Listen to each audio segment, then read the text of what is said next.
नमस्कार, स्वागत है आपका मेरे चैनल में। मैं हूं doctor Vipin Sharma, assistant professor in history. तो आपको मैं आज जो बताने वाला हूं वो आपके लिए बहुत ही इम्पोर्टेंट है, क्योंकि अगर आप इतिहास खासकर यूरोप का जानना चाहते हो तो इसके लिए मैं जो आपको कुछ बताने वाला हूं यूरोप के इतिहास के बारे में, उसकी जानकारी होना आपके लिए बहुत ज़रूरी है। तो सबसे पहले यूरोप की हिस्ट्री या इतिहास जानने से पहले आपको इसका मैप को जानना बहुत ज़रूरी है। तो आपको पहले मैप समझा लेता हूँ, उसके बाद हम आगे बढ़ेंगे। ठीक है। तो जो यूरोप है उसकी ये लोकेशन है, आप देख रहे हो, ये रेड जो कलर में दिख रहा है ये यूरोप है। और यूरोप के साथ बाकी जो क्षेत्र है, आपको आसपास का जो क्षेत्र दिख रहा है उसके बारे में आपको थोड़ा बहुत बता देता हूँ पहले। तो ये एरिया, ये सारा एरिया इधर, ये है एशिया। ठीक है, एशिया, ये है एशिया महाद्वीप। फिर ये है अफ्रीका। ठीक, ये है उत्तरी अमेरिका या नॉर्दर्न अमेरिका, और ये है दक्षिण अमेरिका या साउथ अमेरिका। ये आपको जो इधर का एरिया दिख रहा है ये सारा, इसको कहा जाता है ओशियनिया। आपने शायद सुना होगा कि ऑस्ट्रेलिया ऑस्ट्रेलिया है, लेकिन ये सभी इलाका मिलकर ओशियाना कहलाता है। अगर सिर्फ हम इसी क्षेत्र को देखेंगे तो ये ऑस्ट्रेलिया है। तो ये महाद्वीप है हमारे, और ये यूरोप हो गया। ये रेड कलर में जो भी है ये सारा क्या है, ये है यूरोप।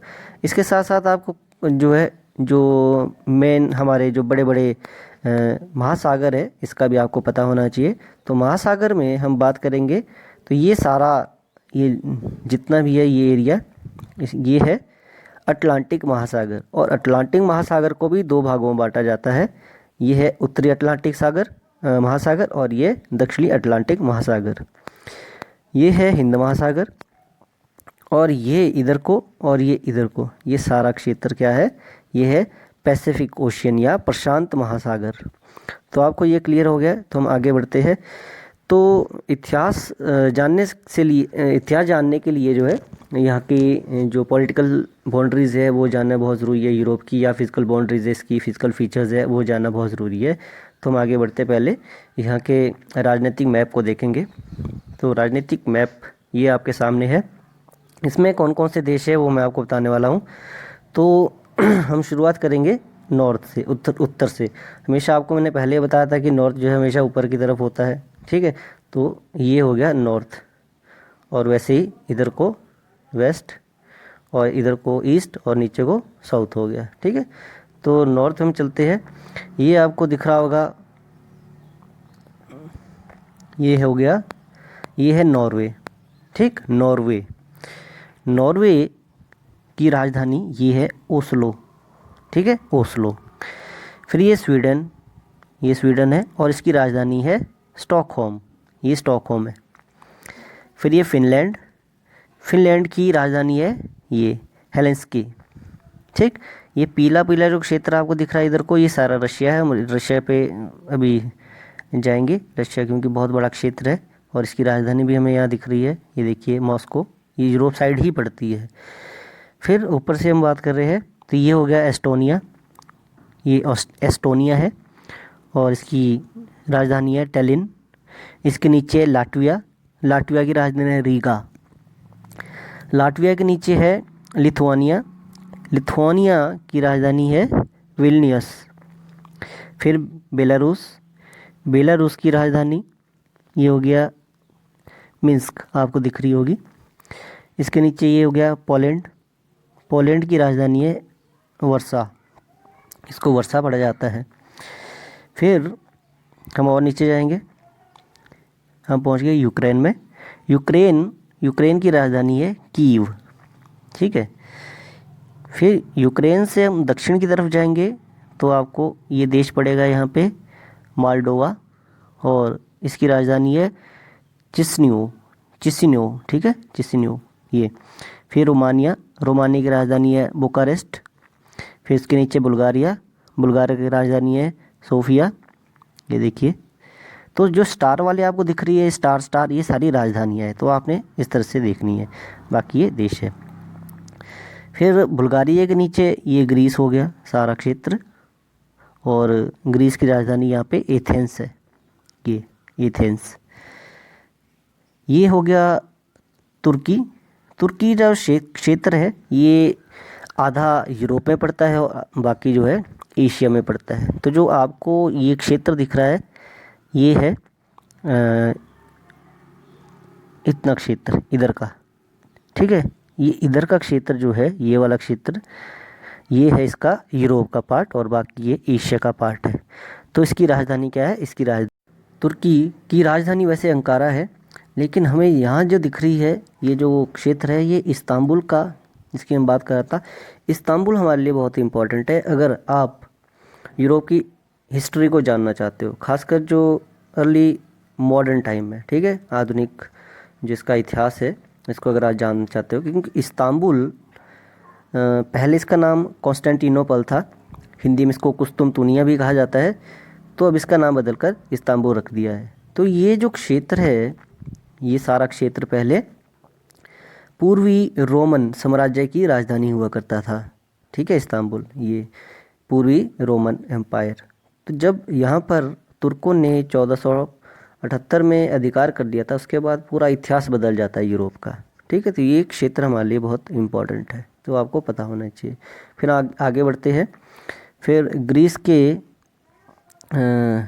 हो गया, ग्रीस के ऊपर जो है ये मैसिडोनिया है। ग्रीस के ऊपर ये जो क्षेत्र है ये मैसिडोनिया है, ठीक है, ये इसको मैसिडोनिया कहा जाता है। फिर ये अल्बानिया, ये सर्बिया, ठीक है, राजधानी आप खुद भी देख सकते हो यहाँ पे। फिर ये बोस्निया और हर्जेगोविना, बोस्निया और हर्जेगोविना की राजधानी है सराजेवो। और अगर पहला विश्व युद्ध है उसकी शुरुआत जब होती है तो यहीं से होती है, ठीक है, यही देश होता है उसका कारण। फिर ये हो गया क्रोशिया, ये क्रोशिया हो गया। और क्रोशिया से ऊपर ये स्लोवेनिया, उसके ऊपर ये नीला है, ये स्लोवेनिया है। स्लोवेनिया और क्रोशिया से ऊपर अब ये देखोगे हंगरी, आपने सुना होगा नाम, ऑस्ट्रिया हंगरी। अब ये दो अलग अलग देश है, ये ऑस्ट्रिया, ये हंगरी है, पहले ये एक ही था।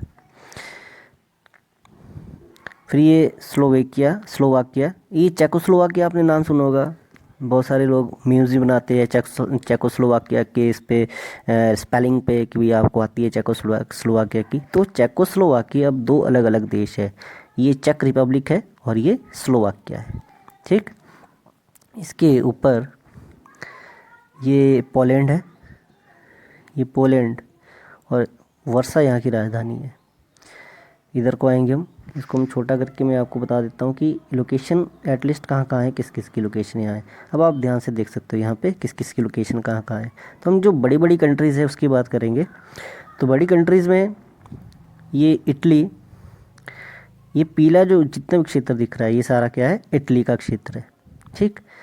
ये फ्रांस हो गया, ये जो द्वीप है यहाँ पे आपको छोटा सा द्वीप दिख रहा है, ये भी फ्रांस में ही आता है। सार्डानिया जो है इटली में पड़ता है और ये कोर्सिका है। ये जर्मनी, आप यहाँ देख सकते हो जर्मनी और इटली के बीच में स्विट्ज़रलैंड पड़ता है, ये स्विट्ज़रलैंड है, आपने सुना होगा स्विट्ज़रलैंड के बारे में। फिर यहाँ पे जो और देश है ये हो गया डेनमार्क का आपने नाम सुना होगा। फिर ये देखिए, ये जो आपको रेड दिख रहा है ये है बेल्जियम, और बेल्जियम के ऊपर जो आपको थोड़ा ब्राउन कलर का दिख रहा है ये है नीदरलैंड, ठीक, ये नीदरलैंड है। और यहाँ पे छोटा सा आपको पीला पीला दिख रहा होगा हल्का सा, है ना, ये है लग्जमबर्ग, ठीक है, लग्जमबर्ग।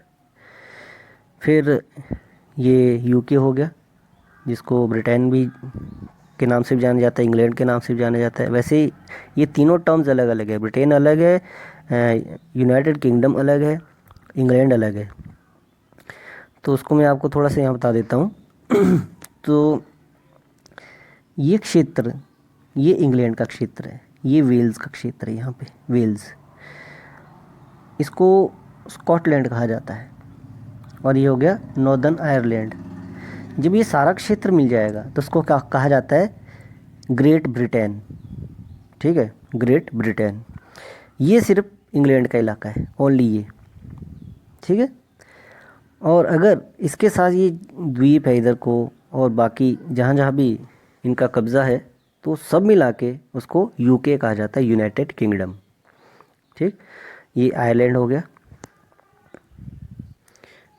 इसमें ऊपर ये आइसलैंड है, ये आपको दिख रहा होगा आइसलैंड।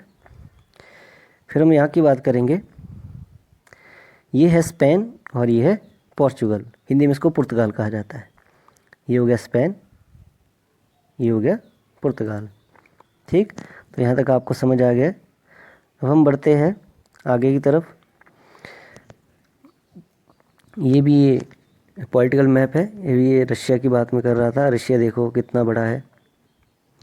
ये फिजिकल मैप है, इसके जो प्रमुख पर्वत श्रेणियाँ हैं या सागर है, नदियाँ हैं, हम इसकी बात करेंगे, या प्लेन इलाका कौन कौन सा है उसकी बात करेंगे। तो जूम करके देखेंगे इसको भी। ये देखिए, हम उत्तर से ही इसकी बात करेंगे, आइसलैंड है।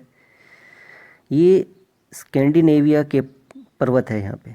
ठीक है, स्कैंडिनेवियन माउंटेन्स। और इस क्षेत्र को, ये जो क्षेत्र आपको दिख रहा है यहाँ पे, इसको स्कैंडिनेवियन प्रायद्वीप, या जिसको आप स्कैंडिनेविया का प्रायद्वीप के नाम से भी जान सकते हैं। प्रायद्वीप क्या होता है? प्रायद्वीप जो है एक ऐसा भूखंड होता है, एक ऐसी ज़मीन होती है जिसके दोनों तरफ क्या होगा, सागर होगा। दोनों के तीन तरफ इसके सागर होगा। तो यहाँ भी आप देख रहे होगे कि तीनों तरफ क्या है, पानी, इधर भी है, इधर भी है, इधर भी है, और एक तरफ से ये भूखंड से जुड़ा होता है। इसको प्रायद्वीप कहा जाता है। ठीक है, इसको इंग्लिश में पेनिनसुला कहा जाता है, पेनिनसुला।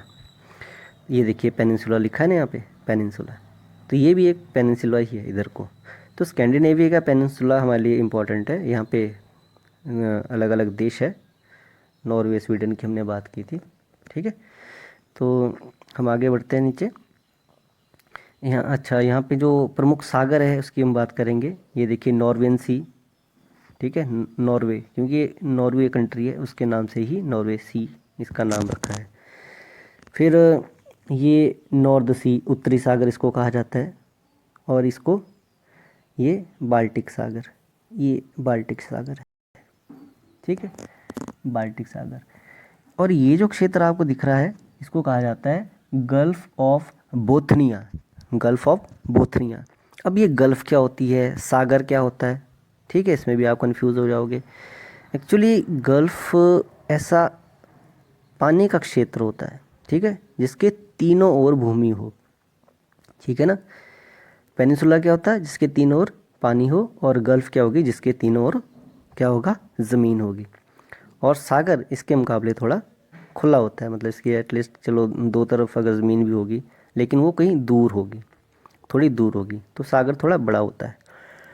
फिर ये देखिए, ये नॉर्दर्न सी है, ये ब्रिटिश ईजल इसको कहा जाता है, मतलब ब्रिटिश के जो द्वीप है ये है।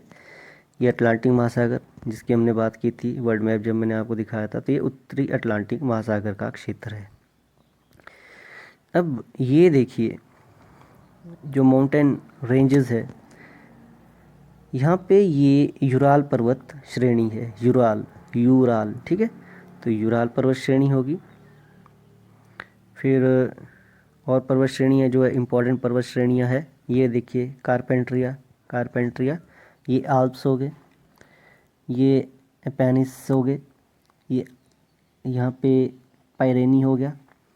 ठीक है, और यहाँ पे ये कॉकेशस, कॉकेशस की पहाड़ी होगी। कॉकेशियस में ही सबसे ऊंचा यहाँ की पर्वत चोटी है जिसको एल्ब्रुस कहा जाता है, और ये इलाका जो है रूस में पड़ता है। फिर सागर की हम बात कर रहे थे साथ ही साथ, तो सागर में ये कैस्पियन सी आपको दिख रहा है, ये कैस्पियन सी है, ये ब्लैक सी है, काला सागर इसको कहा जाता है, और एजियन सी, आयोनियन सी, एड्रियाटिक सी, टायरेनियन सी, लिग्यूरियन सी। ठीक है, और ये सारा नीचे का इलाका ये है मेडिटेरियन सी, इसको भूमध्य सागर भी कहा जाता है ये सारा इलाका, ठीक है। ये भूमध्य सागर भी इसको कह सकते हैं। फिर हम नदियों की बात करेंगे। नदियों में इधर से देखिए आप, ये यूराल नदी है, यूराल पर्वत श्रेणी भी है और यूराल नदी भी है, ठीक है। ये वोल्गा होगी, ये वोल्गा, डॉन, ये होगी डैनिपर, ये डनिस्टर, ये डैन्यूब। डैन्यूब नदी जो है यूरोप की सबसे बड़ी नदी है, तो आपने इसको ध्यान देना है। ये पो, ये लौरे, यहाँ सीन नदी, इसको सीन कहा जाता है, सीन, ठीक है। ये राइन होगी, ये अल्बा होगी, ये ऑर्डर होगी, डोगावा। इसके अलावा कुछ लेक्स भी है। ये नदी आपको यहाँ दिख रही है छोटी सी, ये टेम्स नदी है, टेम्स नदी जो है कहाँ बहती है, इंग्लैंड में। और वैसे ही यहाँ पे जो आइबेरियन पेनिनसुला है, ये देखिए आइबेरियन पेनिनसुला, इसको कहा जाता है आइबेरियन। और आइबेरियन पेनिनसुला में दो प्रमुख देश है, कौन कौन से है, एक तरफ स्पेन है इधर को, और इधर को ये पुर्तगाल है। तो यहाँ पर भी दो नदियाँ बहती है, एक टैगस है, एक ड्यूरो है। और आपको एक छोटी सी और नदी दिख रही है, इसका नाम है एब्रो। ये नदी जो है ये एब्रो है, ठीक। ये जो नदी है इसको गैरोने कहा जाता है, गैरोने। तो ये प्रमुख फीचर्स है आपको। इसके अलावा अगर आपने इसको अच्छी तरह से समझना है मैप को, आप इस मैप पे भी इसको देख सकते हो। यहाँ देखिए पर्वत श्रेणियाँ, इसमें आपको देश के साथ साथ ये क्षेत्र आपको दिखने को मिल रहा है कि किस तरह का ये रिलीफ है यहाँ पे, ये देखिए, ठीक है। तो इसमें ये देखिए कितना क्षेत्र जो है इसके, ये सारा प्लेन क्षेत्र है। और जो ये प्लेन क्षेत्र, इसको कहा जाता है नॉर्थ यूरोपियन प्लेन या उत्तरी यूरोप के मैदान, ठीक है। और ये रशिया का जो क्षेत्र है, ये इसको कहा जाता है सेंट्रल रशियन अपलैंड्स, ठीक है, या मध्य रशिया के ऊपरी है। इसको अलग महाद्वीप, क्योंकि ये तो एशिया से जुड़ा हुआ है, तो इसको अलग कैसे हम पहचानेंगे, तो उसको उसकी पहचान क्या है, एक तो ये यूराल पर्वत श्रेणी आपको दिख रही होगी, ठीक है, यूराल पर्वत श्रेणी। और फिर यहाँ पे ये नदी बहती है, यूराल नदी, ये। फिर हम इस तरफ, ये कैस्पियन सी की तरफ मुड़ जाती है। कैस्पियन सी इस मैप में नहीं, मैं आपको दूसरा मैप दिखाता हूँ। ये देखिए, ये यूराल, ये देखिए, ये कैस्पियन सी तक जाती है। फिर यहाँ पे ये कॉकेशियस पर्वत है, और फिर यहाँ पे ये क्षेत्र हो गया। तो इससे अगर आप इधर को जाओगे, इधर को, तो ये एशिया है, और ये सारा ये वाला पार्ट, ये क्या है, सारा यूरोप का पार्ट है। तो आपको इतना मेरे ख्याल से समझ आ गया है। ये इतना ही, और कभी और मिलेंगे आपसे, अगले लेक्चर में मिलेंगे, और कुछ अच्छा सा मैं आपको और करवाने की कोशिश करूँगा। तब तक के लिए धन्यवाद। और मेरा चैनल ज़रूर सब्सक्राइब करें, वीडियो अच्छी लगी हो तो इसे लाइक करें, इसे शेयर करें और कमेंट ज़रूर करें। धन्यवाद।